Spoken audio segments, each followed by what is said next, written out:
So, the first tip that I gave you last week was think broad and then go specific. And so let me explain what that means. It means that most iconic guitar players have those characteristics about their sound that make us go, oh yeah, this sounds exactly like so and so. So for example, the Edge, he has his own characteristics that when he plays, it's him. Eric Johnson has those things as well, Joe Bonamassa, and Joe Mayer is no different. When Joe Mayer plays, you generally know it's Joe Mayer because of the sensitivity that he has in his playing.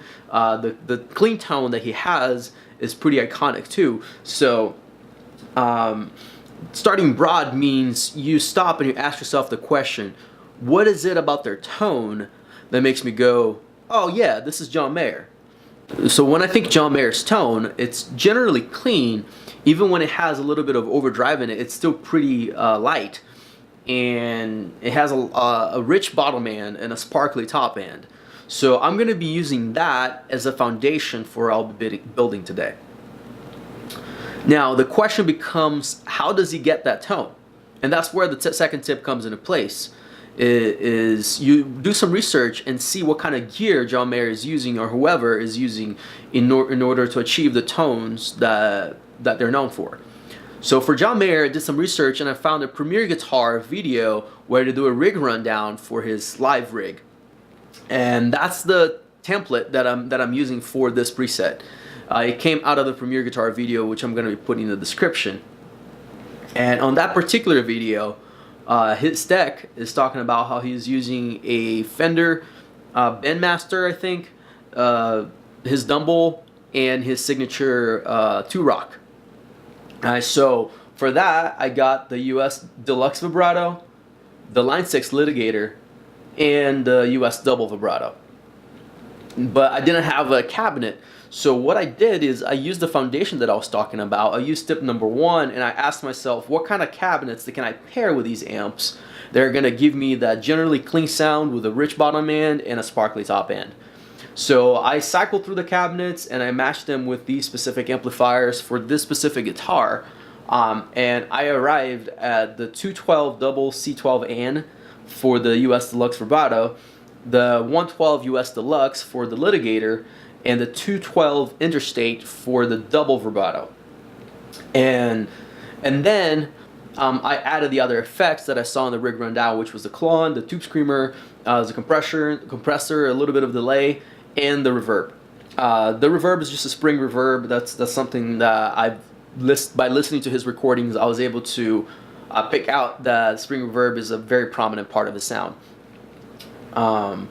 So let's go to tip number 3, which is the one that's the most relevant. Is how do I actually blend all these sounds? So how do you actually blend all these sounds? In the last video, I talked about how what I do is I'll assign every single parameter to the expression pedal and cycle them in. So that's what I did. Once I chose the cabinet that I wanted to go with, I started choosing what microphone I wanted to use and the distance between that microphone and the cabinet. And I did that for all 3 cabinets. The level, you can see, is negative 5.7 on this one, and they're different in all the cabs. I didn't mess with the level until I had tweaked the EQ on each one of these amps. I'll be putting all the settings for the amps in the description so that you can use that for reference. But I would highly recommend that you actually try on your own with your own guitar. It's really simple, like just assign the parameters to an expression pedal. I even close my eyes and I play until I feel like I've arrived at the tone that I'm happy with. And once I've arrived there, I'll just simply go and unassign that so that it's set, and then I'll do it for every single one of the other parameters until I find that I'm happy with my tone. So what I did here, I first set the US Deluxe Vibrato. I had this volume, this gain block here, and I muted the other 2 amps, and I listened to just the US Deluxe and set that one first. Then what I did was I went for the Litigator with the US Deluxe. So I was setting both of these at the same, this one in relation to that one. And then once I felt like I was happy, I brought the US double vibrato in, and I set this one up in relation to the other two. So that I knew that the cabinets were, or so that the amps were blending in terms of tone. And then what I did was I adjusted the level of each one of them to get a better balance between something that I might have wanted to emphasize that one amp might do particularly well that the other one doesn't. And once I had reached the end result, I saw that, you know, I was really close to what I would associate with John Mayer's tone. And then that's the point that I went and started referring back to the recording and tweaking and adjusting, you know, small things so that I would get even closer. So that's when you get specific. Once you kind of have the framework and you've built up the foundation, that's when I like to go and just chip away until it's as close as I can get. As far as the overdrives, I have them both with a very little gain.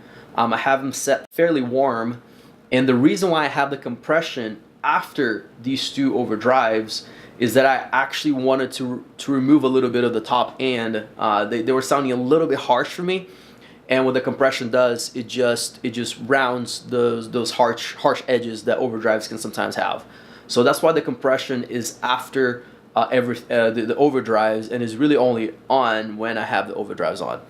So I hope this video is kind of helpful. I hope that you're able to understand those tips better and pursue those tones that you might want to pursue.